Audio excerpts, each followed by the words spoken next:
Values, Building a Better World for All, written by Mark Carney and published by Signal, McClellan and Stewart.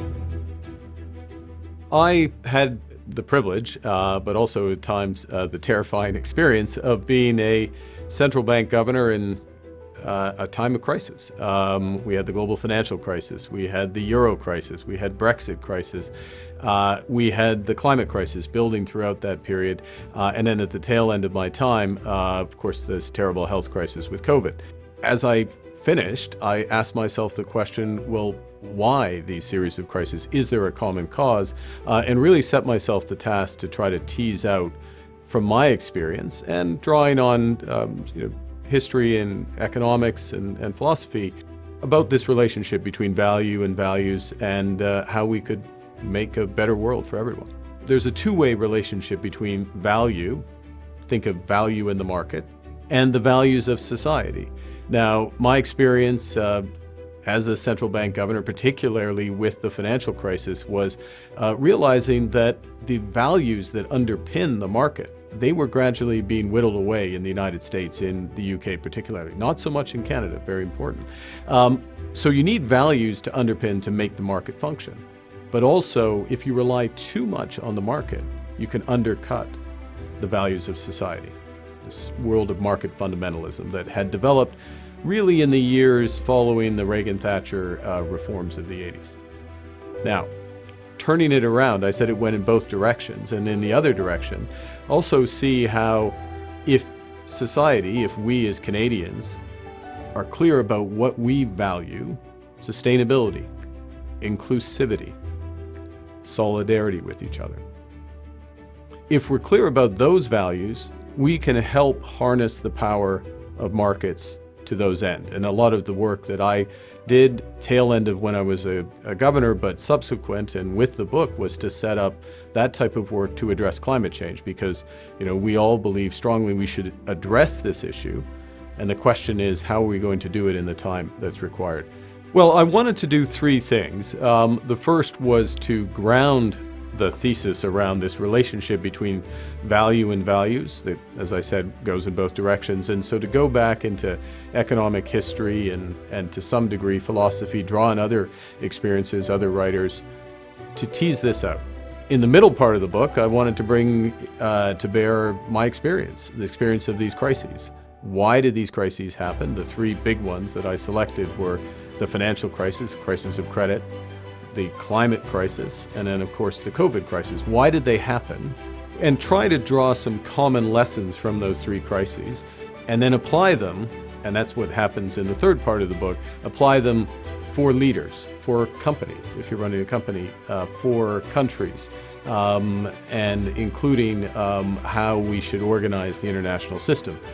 Because after all, if this relationship exists, and I strongly believe it does, it applies in all those scenarios. And I wanted to have a practical application of, partly my experience, but that drawn together from a pretty difficult period in all of our lives. Hi, my name is Lisa Allers-Hankey, a Master's of Public Policy student, and my question for Mark Carney is, you discuss in your book the need to get to net zero in order to avoid furthering the climate crisis, and the role that reskilling the workforce will take in that transition. How do the values you discuss fit with those who will be most harmed by the transition to a low-carbon economy, such as a community relying on coal, or the late career worker where retraining is not a viable option? And what advice do you have for policymakers in addressing these challenges? Thank you, Lisa, for that question. It goes to the heart of some of the issues I tried to address in the book. The first is it's around sustainability. And to be clear, sustainability, of course, fundamentally includes this transition to a net zero economy for climate, but it also is having a sustainable economy more broadly and social sustainability. So all of those pillars are linked together. We're not going to get to net zero if we sacrifice our economy, and certainly if we have workers in the situation you described. So that's the first point. The second is, what can policymakers do? Well, one of the things they need to do is avoid the tragedy of the horizon, recognize that they need to act now in order to ensure that we don't have large numbers of workers in this position in these stranded assets, to use the terminology. We have time, we can act now, and we can have an effectively and a smooth transition towards the future. The third thing is around a core value in the book, stressed in the book, is around solidarity. We're all in this together. And that means supporting workers, not specific jobs. It does mean wholesale changes to our educational system and our social welfare system and our training systems. It means that we all should be given support to train every year through things like Skills Future. It means changes to our tax system. Many elements of that which would support a real sense, not just a sense, but a reality of lifelong learning.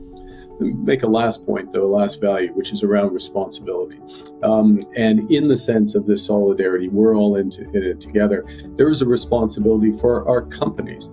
And so this is separate from policymakers, but it is companies having a sense of purpose, recognizing that their employees are core to their success, and ensuring that they're not guaranteeing employment, can't have a job for life, but employability and being part of what's developed, so those employees are not in the situation that you described. We can do this, but we have to start today in order to get to where we want to be tomorrow.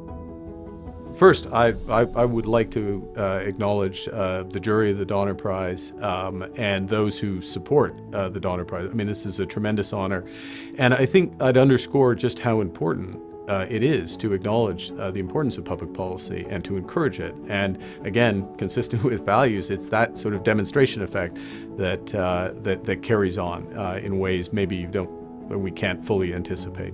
I'm very fortunate. I want to thank particularly a few people, and my colleague, my friend, my agent, Caroline Michelle, who had confidence in me to write the book because I was tentative about whether or not to take on this project. Doug Pepper and Jenny Bradshaw here at Penguin in Canada for helping to edit the book and encourage it and making sure that it spoke to Canadians. I need to thank an innumerable number of people with whom I worked and from whom I've taken my values, and very much my family and my wife. Values: Building a Better World for All. Written by Mark Carney and published by Signal, McClellan and Stewart.